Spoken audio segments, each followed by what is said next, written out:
안녕하세요. 네, 이번 시간부터 대기편, 환경공학 대기편에 들어가게 되는데, 일단 뭐 들어가기 전에 여러분들이 이제 구성이 어떻게 되어 있는지를 좀 보셨으면 좋겠어서 두 번째 장, 세 번째 장, 두 번째 장 넘어가는 앞부분에 그 각각의 대기에 대한 어떤 공부를 해야 되는지에 대해서 대략적으로 나와 있어요. 그쵸? 그래서 차례가 나와 있는데, 첫 번째로는 이제 대기오염 개론이라고 해서 여러분들이 양을 보시면 아시겠지만 개론 파트가 뭐 어떤 과목이든 가장 양이 많잖아요. 그래서 개론 파트에서 대략적으로 대기오염 물질들의 특성 같은 것들을 알아보시는 내용들에 대해서 공부를 하시고요. 그 다음에는 뒤쪽으로 넘어가시면은 미기상학이라고 해서 오염물질이, 대기오염 물질이 거의 대부분 기체 상태의 물질과 뭐 입자상 물질로 구분되긴 하지만 일단은 이 물질 자체가 크지 않기 때문에 이런 물질 자체가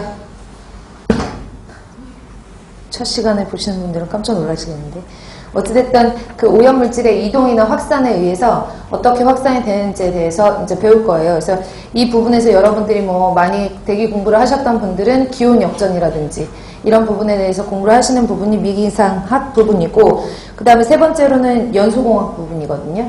뭐 각종 속스라든지 녹스라든지 이런 것들이 연소 반응에 의해서 생성됨으로써 그런 물질들이 대기오염을 유발하고, 그 대기오염을 유발하는 물질들에 의해 우리가 이제 그런 것들을 처리하는 방지 기술에 대해서 배우는 거니까 연소공학에 대해서 공부를 하시는데, 뭐 많이 어렵지는 않지만 계산 문제가 조금 나올 수가 있어요. 그래서 올해 나왔던 시험 문제 같은 경우에도 등가비, 연소공학에서 등가비 계산하는 문제라든지 이런 계산 문제가 연소공학 파트에서 나오고요. 그 다음에 우측에 가시면은 이제 마지막 파트인 집진 및 재진이라고 해서 다 알고 계시는 내용 중에 집진시설, 그러니까 유해물질 같은 것들, 그러니까 입자상 물질 같은 것들을 집진은 모을 집자잖아요. 그래서 분진을 모으는 그런 시설에 대해서, 기술에 대해서 방지 기술 파트에서 이제 배우는 거고, 마지막으로 집진은 할 수 없는 먼지가 아닌 가스상의 물질들은 이제 방지 기술이라고 해가지고 뭐 흡수라든지 흡착이라든지 여러 가지 연소라든지 기체상 물질들을 제거하는 그런 방지 기술에 대해서 마지막 파트에서 공부를 할 거고, 그 다음에 나머지 뭐 유해 대기 특정 오염물질 제거라든지 대기환경 보전법에 관련된 내용들은 한꺼번에 이제 법령이다 보니까 일단은 그다지 아주 뭐 디테일하게 보실 내용들은 없고요. 좀 암기하실 내용들이 많죠. 그래서 수질 먼저 공부하시고 그 다음에 대기 파트를 공부하시는 분들은 약간 조금 힘들게, 수질도 마찬가지지만 대기도 마찬가지로 암기할 내용들이 많아요. 그래서 수질 다음으로 시험 문제 그 비중이 큰 만큼 여러분들이 조금 신경 쓰셔서 암기할 내용들은 암기를 하시고 그렇게 공부를 하시면 될 것 같아요. 그러면 시작해 볼게요.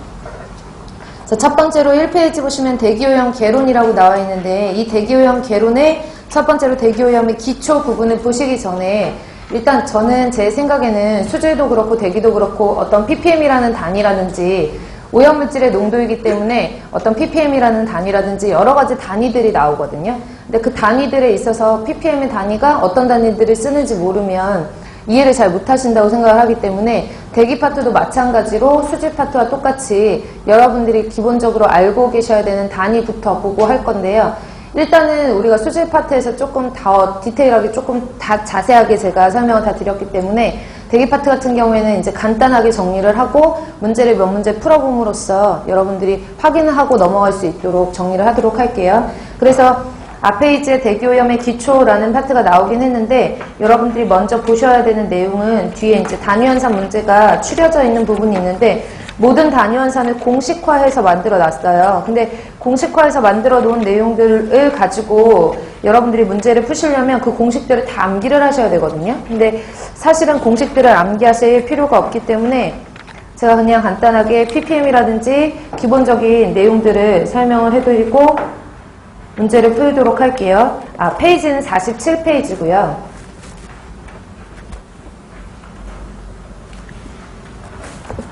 그래서 47페이지를 보시면 하단에 대기오염의 기초라고 해서 대기오염 물질의 단위환산이라고 나와 있는데 중요 표시해 놓으시고, 일단 수질오염 물질의 단위환산 문제보다는 대기오염 물질의 단위환산 문제는 부급 시험 문제 자주 출제가 되는 부분이에요. 그래서 뭐 mg/m의 상승을 mg/m의 상승을 ppm으로 고치시오. 아니면 ppm을 mg/m의 상승으로 고치시오. 이런 식으로 문제가 계산 문제가 많이 출제가 되기 때문에 여러분들이 그 부분에 대해서는 알고 계셔야 되는 거를 미리 말씀을 드리고, 그 다음에 이 계산 문제를 푸시기 전에 여러분들이 기본적으로 알고 계셔야 되는 내용들이 있어요. 그래서 앞에서 다 정리를 한 내용이지만 그냥 간단하게 한번 쑥 훑고 지나갈게요. 예를 들어서 어떤 물질의 분자량을 구할 수가 있잖아요. 그쵸?